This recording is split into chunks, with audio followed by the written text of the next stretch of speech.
नमस्कार, मैं राजेश सूडिया। स्वागत है आपका डीआरटी न्यूज में। अलवर जिले की किशनगढ़ बास पंचायत समिति की ग्राम पंचायत तहनोली के वर्तमान सरपंच संजीव कुमार ने अपने 2 वर्ष के कार्यकाल में पंचायत के किन किन मुद्दों एवं किन किन विकास कार्यों को प्राथमिकता दी है और शेष बचे हुए कार्यकाल में उनकी मुख्य भूमिका क्या रहेगी। आइए सुनते हैं डीआरटी न्यूज स्पेशल मीटिंग के दौरान हुई विशेष वार्ता को। नमस्कार, आप देख रहे हो डीआरटी न्यूज चैनल में आपके साथ संवाददाता वीर सिंह। तो आज हम पहुंच चुके हैं ग्राम पंचायत तहनोली के अंदर पंचायत समिति किशनगढ़ बास जिला अलवर। जो यहाँ के वर्तमान सरपंच हैं संजीव कुमार जी, वो हमारे साथ जुड़ चुके हैं। इनसे आज खास मुलाकात के अंदर अपना बातचीत करेंगे कि इनकी ग्राम पंचायत के क्या मुद्दे हैं, क्या मसले, किन उद्देश्यों को लेकर चुनावी मैदान में आए थे। तो सरपंच साहब, पहले तो हमारे चैनल के अंदर आपका बहुत बहुत स्वागत है। नमस्कार जी। तो सरपंच साहब, अगर अपने बात करें आपके राजनीतिक परिचय की, तो आपका क्या राजनीतिक परिचय है? हमारी जो जनता है डीआरटी न्यूज की, वो आपसे जानना चाहती है आपका राजनीतिक परिचय। मैं संजीव कुमार, ग्राम पंचायत तहनोली सरपंच, जो अभी 2019 के चुनावों में आया हूँ जी। इससे पहले मैं राजनीति में पिछली बार एमपीएस के चुनाव में मेरे घर से सीमा रानी चुनाव लड़ी थी, जो कि कुछ कम वोटों के अंतर से हार गए थे जी। राजनीति कोई हमारा पारिवारिक शौक नहीं था, ना हमारे घर से कोई पिछला बिलोंग करता है राजनीति से जी। राजनीति में मेरा आने का कारण कुछ मेरे घरेलू थे, जो कि मुझे आना पड़ा पब्लिक की सेवाओं के लिए जी। या कहा जाए कि पब्लिक जो चाहती थी, परिवर्तन चाहती थी, तो उन्होंने मेरा नाम रखा। तो मैंने भी पब्लिक के अपने वोटर हैं, जो मेरे साथी हैं, पंचायत के जो मेरे मिलने वाले हैं, सबने मेरा नाम सजेशन किया, तो उन्होंने मेरे को चुना और मैं जीता जी। और मैं इस राजनीति में आया हूँ जी। तो सरपंच साहब, जैसे अगर अपने बात करें कि आपकी राजनीति की शुरुआत हो चुकी है और 2 साल आपके पूर्ण हो चुके हैं, तो अगर अपने बात करें यहाँ के मुद्दे मसलों की, तो यहाँ अगर अपने बात करें तो सबसे बड़ी समस्या क्या लगी जिसकी वजह से आपको चुनावी मैदान में आना पड़ा और आपने ये सोचा अगर मेरे को यहाँ की जनता अगर सरपंची पद का ताज पहनाती तो उससे पहले इस समस्या का समाधान होगा, यहाँ से ऐसी कोई बड़ी समस्या? बिल्कुल। मैं जैसे ही चुनाव स्टार्ट हुए थे तो मैं जाता था दौरों पे या फिर जैसे भी मिलता था अपनी पंचायत में जाके, तो सामने एक ही समस्या बार बार आती थी कि हमारी ग्राम पंचायत में पानी की बहुत भारी समस्या है। पानी बहुत नीचे है, नीचे लेवल पे चला गया है। गवर्नमेंट की तरफ से भी कोई प्रावधान नहीं बनाए गए थे कि जो पानी की समस्या पूर्ण की जा सके। नीचे पानी नहीं है तो अपन कोशिश करते हैं, बोरिंग लगाते हैं, फिर भी पानी नहीं लगता है, तो इस वजह से पानी की बहुत बड़ी समस्या बन चुकी थी जी।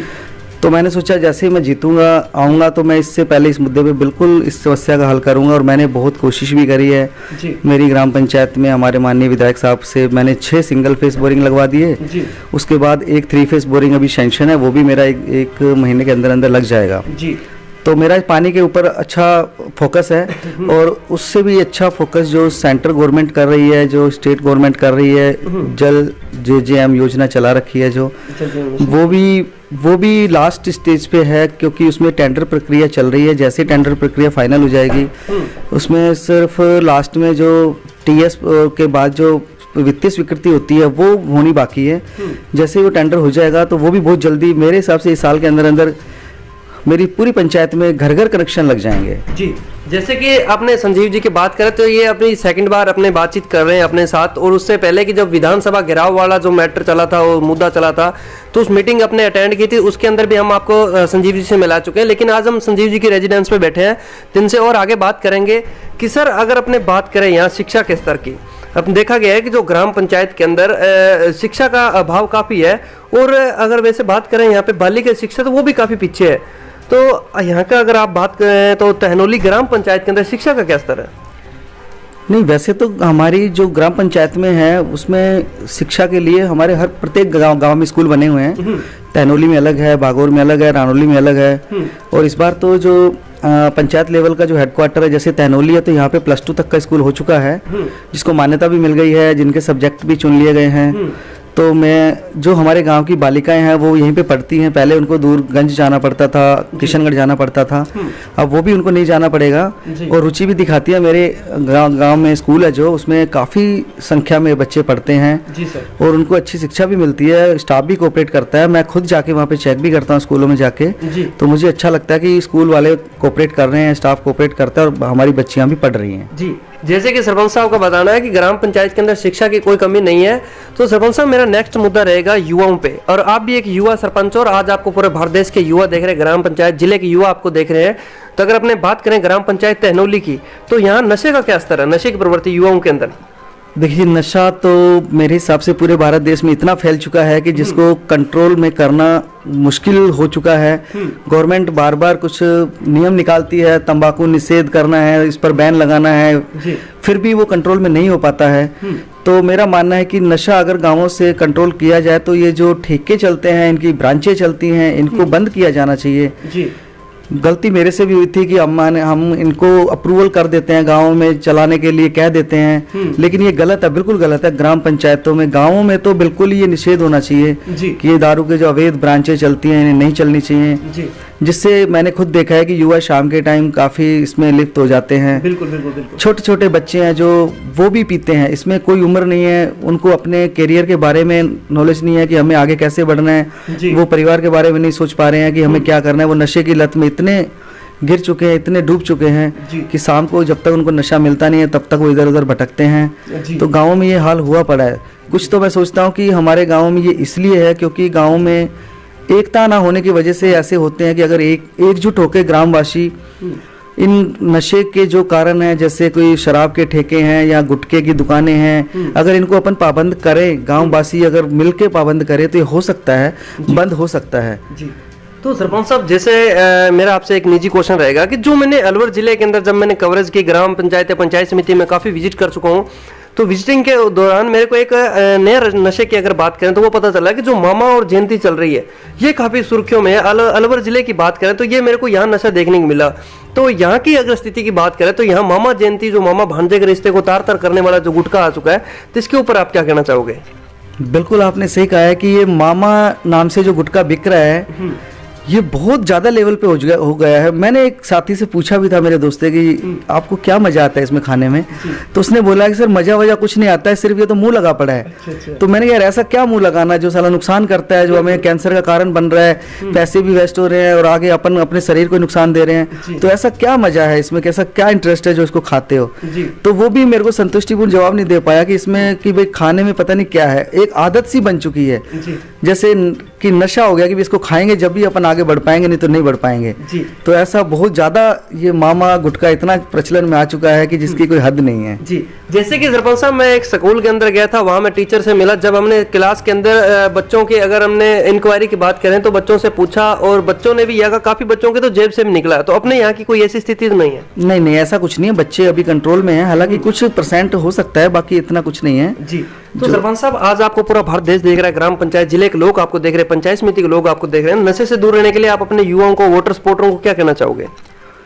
मैं तो सबसे पहले ये कहना चाहता हूँ कि अगर अपना दिमाग खेल में लगाएं, पढ़ाई में लगाएं, तो हम इन नशों से दूर रह सकते हैं। तो इसलिए मेरा तो सभी भाइयों से निवेदन यही है कि जितना से जितना हो सके अपने काम की तरफ, बिजनेस की तरफ, पढ़ाई की तरफ, खेल की तरफ अपना दिमाग दौड़ाएं, उसमें लगाएं, अपना टाइम ज़्यादा से ज़्यादा वहाँ पर स्पेंड करें, जिससे कि नशे के सोचने की भी हमें फुर्सत ना मिले।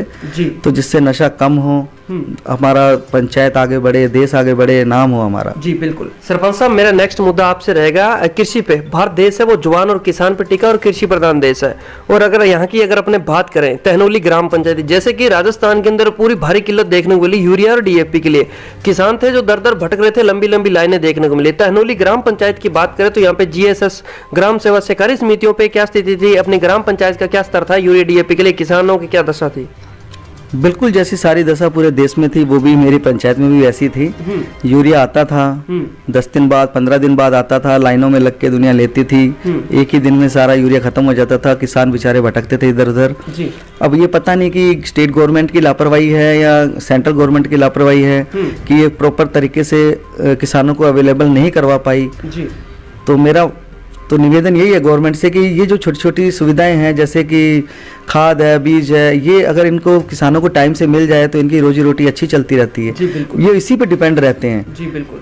तो सरपंच साहब, एक हमने सर्वे और किया है, तो यहाँ पे किसानों की एक समस्या और बड़ी काफी भारी समस्या मिली है कि जो इस बार इनकी प्याज की खेती नष्ट हुई है, तो इसके ऊपर अभी तक कोई मुआवजा नहीं मिला या अभी तक कोई प्रशासन को अवगत नहीं करवाया। तो क्या लगता है आपको, कोई प्रशासन इसके ऊपर कुछ ध्यान देगा या किस प्रकार?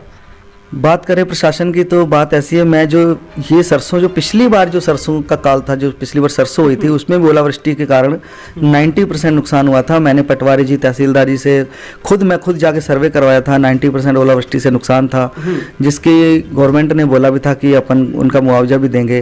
तो मेरे कुछ किसान भाई अब तक भी मेरे पास आते हैं कि सरपंच साहब मेरे खाते में अभी तक भी पैसे नहीं आए हैं, मेरे खाते में अभी तक पैसे भी नहीं आए हैं। तो इस मुद्दे पर मैंने अभी थोड़ी, मेरी पिछली मीटिंग में मैंने पटवारी जी से बात की थी कि ये क्या कारण है, क्यों नहीं आ रहे हैं। तो वो बोलते हैं कि ये स्टेप बाय स्टेप आते हैं, कभी किसी के खाते में आ रहे हैं, कभी किसी के खाते में आ रहे हैं। तो मैंने कि इसमें इतना टाइम थोड़ी लग जाता है, अब तो अगली फसल आ गई है। ये तो भगवान का शुक्र है कि इस बार कुछ ऐसा नुकसान सरसों में नहीं हुआ है। प्याजों में तो इस बार रोग लग गया था, तो उसमें नुकसान काफ़ी हो गया था। तो गवर्नमेंट का पता नहीं क्या रूल है, क्या रूल रेगुलेशन है कि इसको कितने टाइम में मुआवजा देना है, कितने में नहीं। तो किसान तो अब भी वेट कर रहे हैं मुआवजे का। जी, जो किसान ये वीडियो देख रहा है उस किसान से मेरा निवेदन है कि जिसको इस राशि का जो अपने बोलते हैं मुआवजे का पैसा मिल गया, तो वो कमेंट के अंदर जरूर बताना हमें। हम भी आगे प्रयास रखेंगे कि इस मुआवजे की जो गुहार है वो आगे लगाई जाए, प्रशासन तक इसकी आवाज पहुंचाई जाए। तो सरपंच साहब, मेरा आपसे किसान खेती पे अपनी बात चल रही थी, तो किसानों को यहाँ की लाइट की समस्या की बात करें तो कितने टाइम लाइट मिल रही है 3 फेस की? बिल्कुल, यहाँ पे वैसे तो टाइमिंग 5 घंटे का है लाइट आने का, लेकिन उस 5 घंटे में भी 1-1.5 घंटा पीछे से काट लेते हैं। बोलते हैं कि पीछे से ही कम आ रहा है, लोड है, कुछ भी बहाना लगा देते हैं, लेकिन उस प्रॉपर तरीके से लाइट दे नहीं पाते हैं। 3 फेस भी नहीं आती है, 5 घंटे देने के नाम पे 4 घंटे 3 घंटे ऐसे देते हैं। और जो सिंगल फेस है उसका तो कहना ही क्या, सारी रात कट जाती है तो कट जाती है। कोई इतनी लापरवाही है लाइट के मामले में तो कि बस कह नहीं सकते कि लाइट के बगैर तो जीवन अस्त व्यस्त हो जाता है। जी बिल्कुल। तो सर, आज आपको विद्युत विभाग भी देख रहा है, तो आप इनसे क्या मांग करना चाहोगे लाइट के ऊपर? मैं तो कहता हूं कि अगर आप 5 घंटे लाइट देते हैं, जहां दिन की लाइट है दिन में दीजिए, प्रॉपर तरीके से दे दीजिए। कहीं फॉल्ट आता है तो वो मजबूरी है कि कोई बात नहीं, एक दिन फॉल्ट हो गया कोई बात नहीं है, लेकिन प्रॉपर तरीके से लाइट देनी चाहिए। 5 घंटे लाइट दो। सिंगल फेज तो 24 घंटे गवर्नमेंट ने अवेलेबल करा रखी है कि 24 घंटे आनी चाहिए। 24 घंटे में मान लो 1-2 घंटे आपका कुछ मेंटेनेंस हो रहा है या कुछ प्रॉब्लम आ रही है, कहीं फॉल्ट हो रहा है तो कट जाती है। ऐसा नहीं कि सारी रात कटनी चाहिए। लाइट प्रॉपर तरीके से दो। बच्चों की पढ़ाइयाँ चल रही है, पेपर चल रहे हैं, तो हमें सुविधा होगी, बच्चों को सुविधा होगी, आगे किसानों को सुविधा हो। जी, तो सरपंच साहब, मेरा नेक्स्ट क्वेश्चन रहेगा, समय का अभाव को देखते हुए कि अपने ज़्यादा टाइम आपसे नहीं लेंगे, कि जो खाद्य सुरक्षा है, काफ़ी वंचित परिवार है खाद्य सुरक्षा से, इसके ऊपर क्या है कि काफ़ी लोगों को, ग्रामीणों से मैं जब मिला तो उनका यही कहना है कि सरपंचों के द्वारा हमारा नाम नहीं जोड़ा जा रहा। लेकिन इस बात का आपको भी पता है कि जो साइड है वो पीछे से बंद चल रही है, तो ग्रामीणों का यही कहना है कि सरपंचों के द्वारा साइड नहीं काम या नाम नहीं जोड़े जा रहे। तो आप अपने, आज आपको ग्रामीण भी देख रहे हैं, तो आप क्या कहना चाहोगे ये खाद्य सुरक्षा के अंदर जो वंचित परिवार है? बिल्कुल, मैं अभी सभी भाइयों से ये कहना चाहूँगा कि ये जो खाद्य सुरक्षा का कार्य है ये एक गवर्नमेंट की साइट से ओपन होता है, खाद्य सुरक्षा पोर्टल, जो कि गवर्नमेंट ने पिछले 3-4 सालों से बंद किया हुआ है। जी बिल्कुल। मेरे 2 साल हो गए हैं, मेरे पास बहुत मेरी पंचायतवासी आते हैं जो इस सुविधा से वंचित हैं। मैं उनको बार बार रिक्वेस्ट करके यही बोलता हूं कि जब भी पोर्टल खुलेगा मैं एक कैंप लगा के, अपनी पंचायत में कैंप लगा के आपको सूचित करूंगा कि पोर्टल खुल चुका है, जिसका भी नाम नहीं है वो नाम जुड़वाए।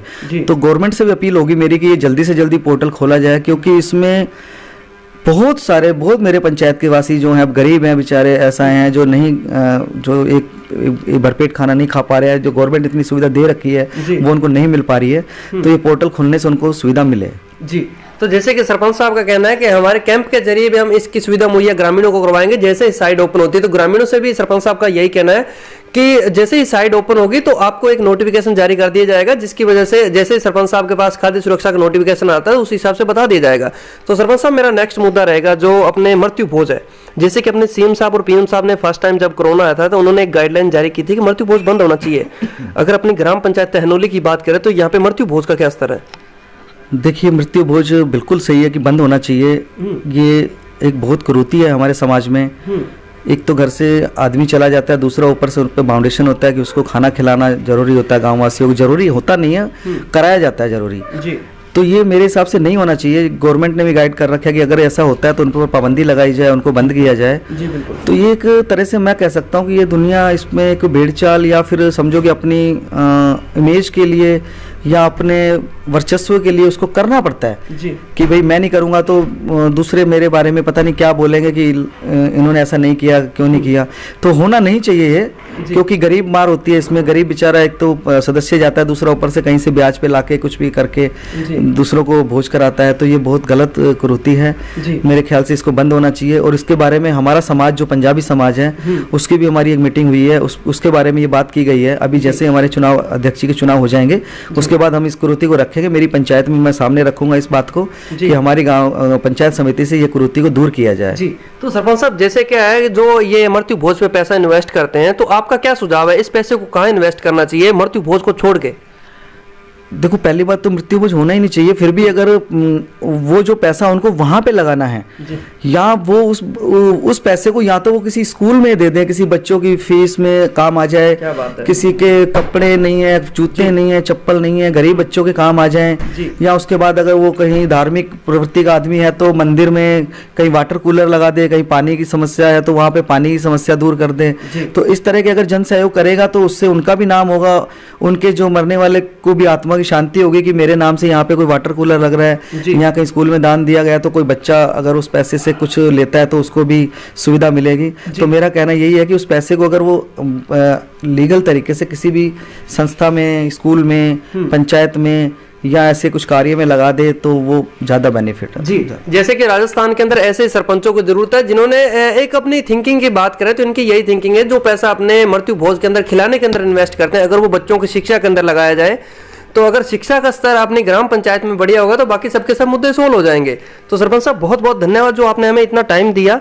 तो अगर अपने बात कर लेते हैं, जैसे आज आपके ग्रामीण भी आपको देख रहे हैं, तो 2 साल का कार्यकाल आपका पूर्ण हो चुका है, तो अगर विकास कार्यों की बात करें तो क्या कुछ विकास कार्य हो पाए 2 साल के कार्यकाल में? जी बिल्कुल, मैंने सबसे पहले तो मेरा जो मेन मुद्दा पानी का था, वो पानी के मैंने 6 single phase boring, 1 3 face boring लगने वाला है। और जल जीवन मिशन पे एक मेरा रानौली पंचायत में 64 लाख का एक बोरिंग लग चुका है, जिसमें पाइपलाइन बिछना बाकी है। दूसरी तरफ मैंने मेरे गांव में जितने भी नालियां हैं जहाँ पे गंदगी रहती थी, उन नालियों को मैंने नई नालियां बना दिया है, बल्कि उनका मैंने विकास कर दिया, नाली बना दी है। मेरे गाँव के बीच में जो रोड थे, जो कच्चे थे, काफी असुविधा होती थी, मैंने 2-3 रोड भी बना दिए हैं। मेरी पूरी पंचायत में मेरा जहाँ पर भी मुझे लगता है कि यहाँ पे ये कमी है, मैं ना कि किसी का पक्षपात, ना पार्टिकुलर, नहीं मुझे कि इसकी गली बनानी है, नहीं, मुझे सार्वजनिक काम पहले कराने हैं। जो भी सार्वजनिक काम है जिससे सबको सुविधा हो, जिससे पूरे ग्रामवासियों को सुविधा हो, वो काम मैं पहले मुद्दे पे लेके चल रहा हूँ और उस पर मैं कार्य भी कर रहा हूँ। जी, तो सरपंच साहब, मेरा लास्ट सवाल आपसे रहेगा, जो कोरोना महामारी है, जो पूरे वर्ल्ड के अंदर दस्तक पिला चुकी है, अगर तीसरी लहर की बात करें तो अलवर के अंदर भी काफी केसेस देखने को मिले, और यहाँ की अगर चिकित्सा व्यवस्था की बात करें या कोरोना महामारी की बात करें तो तीसरी लहर में क्या स्थिति रही है? वैसे तो तीसरी लहर काफ़ी कम थी। कोरोना ने तीसरी लहर में इतना कुछ नहीं आतंक दिखाया। फिर भी मैं कहता हूँ कोरोना तो महामारी एक वर्ल्ड लेवल पे चली थी, तो इससे मेरी पंचायत में मैंने इतना अपने पंचायत वासियों से अपील की, कंट्रोल किया कि आप इस कोरोना से बचिए, घर पे रहिए, मास्क पहनिए। तो मेरी ग्राम में इतना नुकसान नहीं हुआ। 1-2 डेथ जरूर हुई है, लेकिन मैंने इतना नहीं होने दिया, जिससे भी गवर्नमेंट की तरफ से जो हाइपोक्लोराइड का छिड़काव था वो भी मैंने 2-3 दिन बार करवाया था। तो मेरी ग्राम पंचायत में बहुत सुरक्षा का ध्यान रखा, और चिकित्सा दल भी काफ़ी टाइम आकर, बार बार आकर यहाँ पे सचेत करता था और समझाता था और केयर करता था। जी, तो ये थे हमारे साथ ग्राम पंचायत तहनोली के वर्तमान सरपंच।